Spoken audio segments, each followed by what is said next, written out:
ne crée plus de souffrance dans le présent. Personne n'est tout à fait libéré de la souffrance et du chagrin. Mais s'agit-il pas de vivre avec cela plutôt que d'essayer de l'éviter ? La plus grande partie de la souffrance humaine est inutile. On se l'inflige à soi-même aussi longtemps qu'à son insu, on laisse le mental prendre le contrôle de sa vie. La souffrance que vous créez dans le présent est toujours une forme de non-acceptation, de résistance inconsciente à ce qui est. Sur le plan de la pensée, la résistance est une forme de jugement. Sur le plan émotionnel, c'est une forme de négativité. L'intensité de la souffrance dépend du degré de résistance au moment présent, et celle-ci, en retour, dépend du degré d'identification au mental. Les mentales cherchent toujours à nier les moments présents et à s'en échapper. Autrement dit, plus on est identifié à son mental, plus on souffre. On peut également l'énoncer ainsi. Plus on est à même de respecter et d'accepter les moments présents, plus on est libéré de la douleur, de la souffrance et du mental. Pourquoi le mental a-t-il tendance à nier l'instant présent ou à y résister ? Parce qu'il ne peut fonctionner et garder le contrôle sans les temps, c'est-à-dire sans les passés et les futurs. Il perçoit donc l'intemporel, instant présent, comme une menace. En fait, les temps et les mentales sont indissociables. Imaginez la Terre dépourvue de toute vie humaine et n'abritant que plantes et animaux. Y aurait-il encore un passé et un futur ? Parler du temps aurait-il encore un sens ? La question « quelle heure est-il » ou « quelle date sommes-nous » s'il y avait quelqu'un pour la poser, c'est vraiment insignifiante. Les chênes ou l'aigle resteraient perplexes devant une telle question. « Quelle heure » demanderait-il. « Bien entendu, il est maintenant. Nous sommes maintenant. Existe-t-il autre chose ?» Bien sûr, pour fonctionner en ce monde, nous avons besoin du mental ainsi que du temps. Mais vient un moment où ils prennent le contrôle de notre vie. Et c'est alors que s'installent les dysfonctionnements, la souffrance et les chagrins. Pour assurer sa position dominante, les mentales cherchent continuellement à dissimuler l'instant présent derrière les passés et les futurs. Par conséquent, lorsque la vitalité et les potentiels créatifs infinis de l'être, indissociables du moment présent, sont jugulés par les temps, votre nature véritable est éclipsée par les mentales. Une charge de temps de plus en plus lourde s'accumule sans cesse dans l'esprit humain. Tous les individus pâtissent sous ces fardeaux, mais ils continuent aussi de l'étoffer chaque fois qu'ils ignorent ou nient ces précieux instants, ou les réduisent à un moyen d'arriver à quelque instant futur qui n'existe que dans les mentales, jamais dans la réalité. L'accumulation des temps dans les mentales humains, collectifs et individuels comporte également en quantité immense des résidus de souffrances passées. Si vous ne voulez plus créer des souffrances pour vous-même et pour d'autres, si vous ne voulez plus rien ajouter aux résidus de cette souffrance passée qui vit encore en vous, ne créez plus de temps ou du moins n'en créez pas plus qu'il vous en faut pour faire face à la vie de tous les jours. Comment cesser de créer du temps ? Prenez profondément conscience que le moment présent est toujours, uniquement, ce que vous avez. Faites de l'instant présent le point de mire principal de votre vie.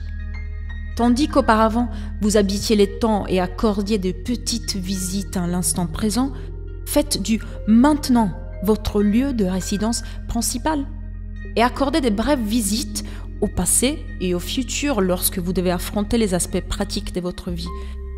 Dites toujours oui au moment présent. Qu'y aurait-il de plus futile, de plus insensé que de résister intérieurement à ce qui est déjà ? Qu'y a-t-il de plus fou que de s'opposer à la vie même, qui est maintenant ? Toujours maintenant, abandonnez-vous à ce qui est. Dites oui à la vie, et vous la verrez soudainement se mettre à fonctionner pour vous plutôt que contre vous. L'instant présent est parfois inacceptable, désagréable ou affreux. Il est comme il est ? Observez de quelle façon les mentales l'étiquettent et à quel point ces processus d'étiquetage, cette continuelle attitude de jugement, créent chagrin et tourment. En regardant attentivement les rouages du mental, vous sortez de ces chaînes de résistance et pouvez ensuite laisser les moments présents être. Cela vous fera goûter l'état de liberté intérieure, face aux conditions extérieures, l'état de véritable paix intérieure. Puis, voyez ce qui arrive et passez à l'action si c'est nécessaire ou possible. Acceptez, puis agissez. Quoi que vous réserve les présents, acceptez-les comme si vous l'aviez choisi. Allez toujours dans le même sens que lui et non à contresens. Faites-vous-en un ami et un allié et non un ennemi. Cela transformera miraculeusement toute votre vie. Tant que vous êtes incapable d'accéder au pouvoir de l'instant présent, chaque souffrance émotionnelle que vous éprouvez laisse derrière elle un résidu. Celui-ci fusionne avec la douleur du passé qui était déjà là et se loge dans votre mental et dans votre corps. Bien sûr, cette souffrance comprend celle que vous avez éprouvée enfant, causée par l'inconscience du monde dans lequel vous êtes né. Cette souffrance accumulée est un champ d'énergie négative qui habite votre corps et votre mental. Si vous la considérez comme une entité invisible à part entière, vous n'êtes pas loin de la vérité. Il s'agit du corps de souffrance émotionnelle. Il y a deux modes d'être, latent et actif. Un corps de souffrance peut être latent 90% du temps. Chez une personne profondément malheureuse, cependant, il peut être actif tout le temps. Certaines personnes vivent presque entièrement dans le corps de souffrance, tandis que d'autres ne les ressentent que dans certaines situations, par exemple dans les relations intimes ou les situations rappelant une perte ou un abandon survenu dans leur passé au moment d'une blessure physique ou émotionnelle. N'importe quoi peut servir de déclencheur, surtout ce qui fait écho à un scénario douloureux de votre passé. Lorsque le corps de souffrance est prêt à sortir de son état latent, une simple pensée ou une remarque innocente d'un proche peuvent l'activer. Plusieurs corps de souffrance sont exécrables, mais relativement inoffensifs, comme les cas chez un enfant qui ne cesse de se plaindre. D'autres sont des monstres vicieux et destructeurs, des véritables démons.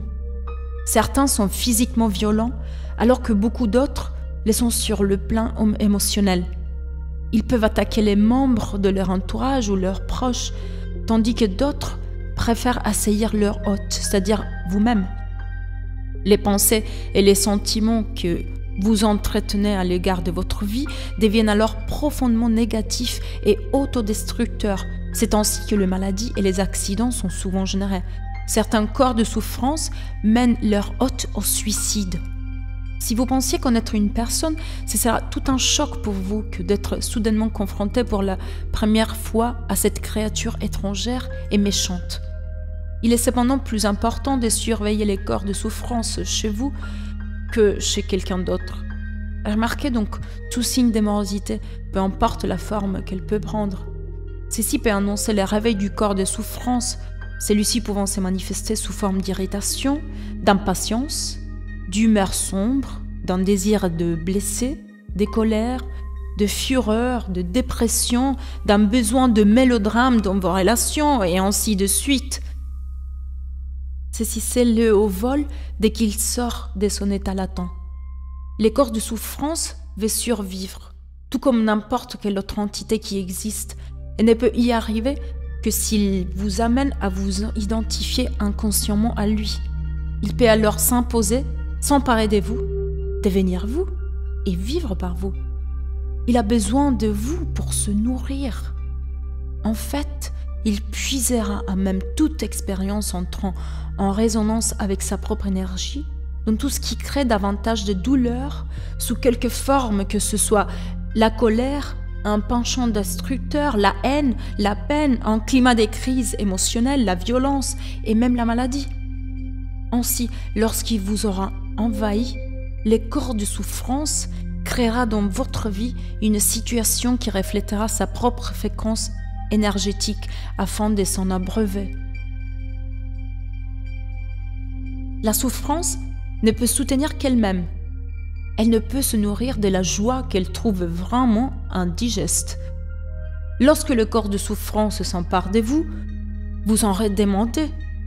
Soit vous êtes la victime, soit les bourreaux. Vous voulez infliger la souffrance ou vous voulez en subir, ou bien les deux. Il n'y a pas grande différence. Vous n'êtes pas conscient, bien entendu, et vous soutenez avec véhémence que vous ne voulez pas de cette souffrance. Mais si vous regardez attentivement, vous découvrez que votre façon de penser et votre comportement font en sorte d'entretenir la souffrance, la vôtre et celle des autres. Si vous en étiez vraiment conscient, le scénario disparaîtrait de lui-même, car c'est folie pure de vouloir souffrir davantage et personne ne peut être conscient et fou en même temps. En fait, les corps de souffrance, qui est l'ombre de l'ego, craint la lumière de votre conscience. Il a peur d'être dévoilé. Sa survie dépend de votre identification inconsciente à celui-ci et de votre peur inconsciente d'affronter la douleur qui vit en vous. Mais si vous ne vous mesurez pas à elle, si vous ne lui accordez pas la lumière de votre conscience, vous serez obligé de la revivre sans arrêt. Les corps de souffrance peuvent vous sembler un dangereux monstre que vous ne pouvez supporter de regarder, mais je vous assure que c'est un fantôme minable qui ne fait pas le poids face au pouvoir de votre présence. D'après certains enseignements spirituels, toute souffrance est en définitive une illusion, et c'est juste. Mais est-ce vrai pour vous? Les simples faits d'y croire n'en fait pas une vérité. Voulez-vous éprouver de la souffrance pour le reste de votre vie en continuant de prétendre qu'elle est illusoire? Cela vous libère-t-il de la souffrance? Ce qui nous préoccupe ici, c'est comment actualiser cette vérité, c'est-à-dire comment en faire une réalité dans sa vie.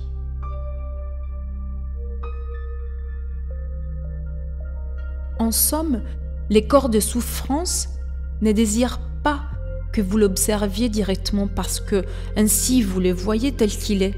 En fait, dès que vous ressentez son champ énergétique et que vous lui accordez votre attention, l'identification est rompue. Et une dimension supérieure de la conscience entre en jeu. Je l'appelle la présence. Vous êtes dorénavant les témoins du corps de souffrance. Cela signifie qu'il ne peut plus vous utiliser en se faisant passer pour vous et qu'il ne peut plus se régénérer à travers vous. Vous avez découvert votre propre force intérieure. Vous avez accédé au pouvoir de l'instant présent.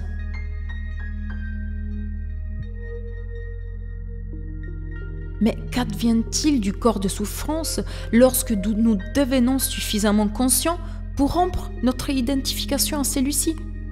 L'inconscience le crée, la conscience le métamorphose. Saint Paul a exprimé ses principes universels de façon magnifique. On peut tout dévoiler en l'exposant à la lumière, et tout ce qui est ainsi exposé devient lui-même lumière. Tout, comme vous ne pouvez vous battre contre l'obscurité, vous ne pouvez pas non plus vous battre contre le corps de souffrance. Essayez de le faire créerait un conflit intérieur et par conséquent davantage de souffrance. Il suffit de l'observer, et cela suppose l'accepter comme une partie de ce qui est en ces moments. Le corps de souffrance est composé d'énergie vitale prise au piège qui s'est séparée de votre champ énergétique global et qui est temporairement devenue autonome par les processus artificiels de l'identification au mental. Elle s'est retournée contre elle-même pour s'opposer à la vie, comme un animal qui essaie de dévorer sa propre queue. Pourquoi, selon vous, notre civilisation est-elle devenue si destructrice envers la vie? Malgré tout, les forces destructrices restent de l'énergie vitale. Lorsque vous commencerez à vous désidentifier et à devenir l'observateur, les corps de souffrance continuera de fonctionner un certain temps, et tentera de vous amener par la ruse à vous identifier de nouveau à lui. Même si la non-identification ne l'énergise plus, il gardera un certain élan, comme la roue de la bicyclette continue de tourner même si vous ne pédalez plus. À ce stade, il peut également créer des maux et des douleurs physiques dans diverses parties du corps, mais ceux-ci ne dureront pas. Restez présent, restez conscient. Soyez en permanence les vigilants gardiens de votre espace intérieur.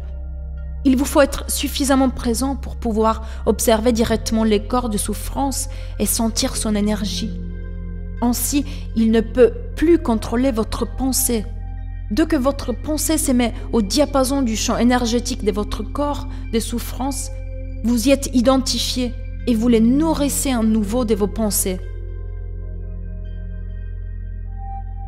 Par exemple, si la colère en est la vibration énergétique prédominante et que vous avez des pensées de colère, que vous ruminez ce que quelqu'un vous a fait ou ce que vous allez lui faire, vous voilà devenu inconscient et les corps de souffrance est dorénavant vous-même. La colère cache toujours de la souffrance. Lorsqu'une humeur sombre vous vient et que vous amorcez un scénario mental négatif en vous disant combien votre vie est affreuse, votre pensée s'est mise au diapason de ce corps et vous êtes alors inconscient et ouvert à ces attaques. Les mots inconscient, tel que je l'entends ici, veut dire être identifié à un scénario mental ou émotionnel. Il implique une absence complète de l'observateur. L'attention consciente soutenue rend les liens entre le corps de souffrance et les processus de la pensée. C'est ce qui amène la métamorphose. Comme si la souffrance alimentait la flamme de votre conscience qui, ensuite, brille par conséquent d'une lueur plus vive. Voilà la signification ésotérique de l'art ancien de l'alchimie. La transmutation du vil métal en or, de la souffrance en conscience. La division intérieure est résorbée et vous redevenez entier. Il vous incombe alors de ne plus créer des souffrances. Permettez-moi de résumer les processus. Concentrez votre attention sur les sentiments qui vous habitent. Sachez qu'il s'agit du corps de souffrance.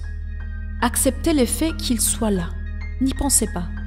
Ne transformez pas les sentiments en pensées. Ne les jugez pas, ne l'analysez pas. Ne vous identifiez pas à lui. Restez présent et continuez d'être les témoins de ce qui se passe en vous.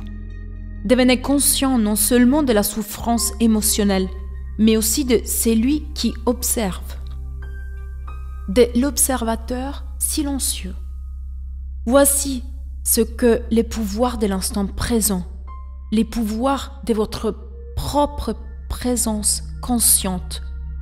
Ensuite, voyez ce qui se passe. Chez de nombreuses femmes, les corps de souffrance se réveillent particulièrement au moment qui précède le cycle menstruel. Je reviendrai de façon plus détaillée sur ce phénomène et sur sa raison d'être. À présent, permettez-moi seulement de dire ceci. Si vous êtes capable de rester vigilant et présent dans l'instant et d'observer tout ce que vous ressentez, plutôt que d'être envahi par la chose, cet instant vous donnera alors l'occasion de faire l'expérience de la pratique spirituelle la plus puissante, et toute la souffrance passée pourra se transmuter rapidement.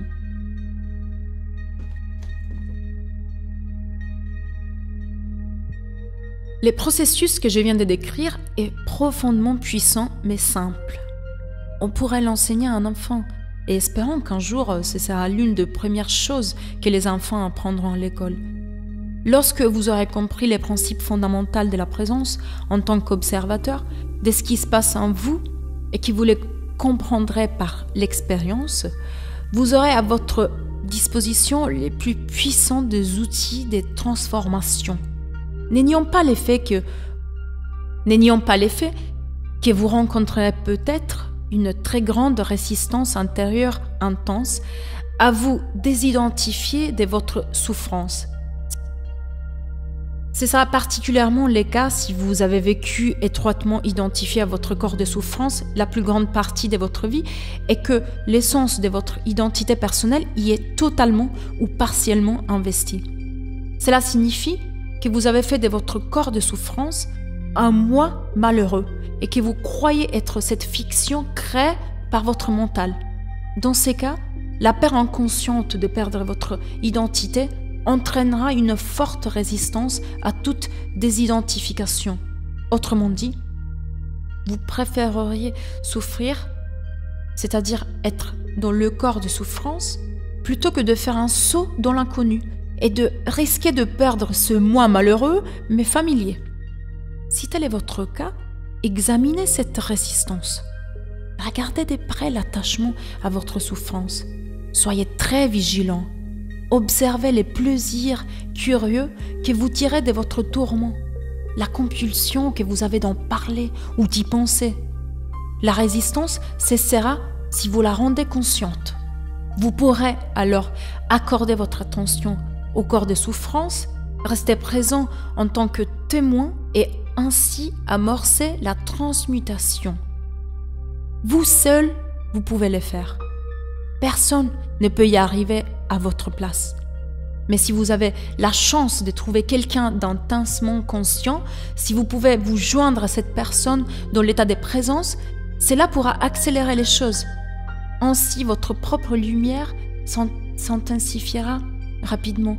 Lorsqu'une bûche qui commence à peine à brûler est placée juste à côté d'une autre qui flambe ardemment et qu'au bout d'un certain temps, ils sont séparés, la première chauffera avec beaucoup plus d'ardeur qu'au début. Après tout, il s'agit du même feu. Jouer le rôle du feu, c'est l'une des fonctions d'un maître spirituel. Certains thérapeutes peuvent également remplir cette fonction, pourvu qu'ils aient dépassé les plans mentaux et qu'ils soient à même de créer et de soutenir un état intense de présence pendant qu'ils s'occupent de vous.